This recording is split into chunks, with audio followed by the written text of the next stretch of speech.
Sindicato Afro Baneiro a celebrar seu 90 aniversário com uma cerimônia na missa de Coromoto, caminda membro de diretiva, afiliado e parte a reunir para comemorar a ocasião. Durante o evento, o presidente Tafila Yanga a ressaltar a contribuição do sindicato para fortalecer condições laboral e representação de trabalhadores, especialmente nos últimos 5 anos. Sim, o sacrifício de mim estava bom representar, mesmo na avenida na grande escala, eu estou muito contente de mirar tanto membro assim aqui.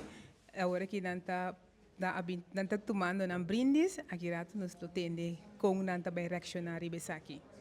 Então, nós mira a presença de Hexageber também. Sim, Hexageber está onde nos evitado na de honor à noite. Está membro do sindicato? Não, Hexageber não está membro do sindicato. Sim, para aqui nós sabemos que é processo de negociação com o governo insular e para a RCN OLB, nós também com esse processo de negociação e também nós também tenta processo de negociação seja o novo. Então, esse significa algo positivo para sobre vos solo vai ganhar mais membros. Seguro que sim, membresía não está crescendo, mas esse é algo muito grande para a companhia mesmo, para sobre também firma condicional laboral muito atrativo para os membros e para a companhia.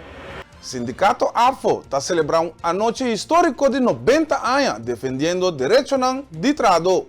Durante a celebração, o ex-presidente Roland Nacho Ignacio a ressaltar o papel crucial que a organização a tem história de nos islas. 90 anos de uma organização, também com 90 anos de uma vida, esta passa de geração.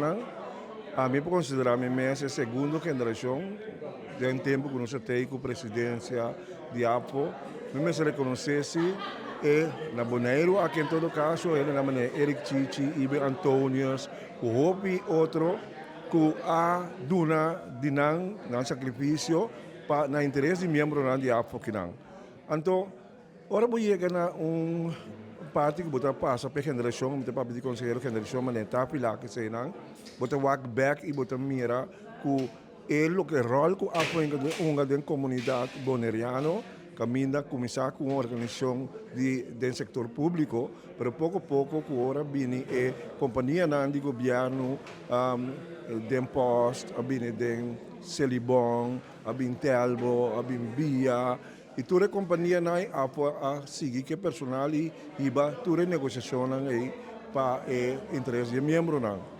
E da comunidade que também apoiava é com Alanta, ajuda Alanta, organização central, maneira UCIBU, ajuda Alanta, e diálogo central, que estava instrumental para pôr duna que partem lá junto com o governo para atender costas de interesse da comunidade de Bonaire. Também a história de APO durante os 90 anos, com grande parte na Bonaire, aqui também, a lá seguro sua raiz, e me quero agora que deixa a geração de três que está pilado over, de seguir crescer.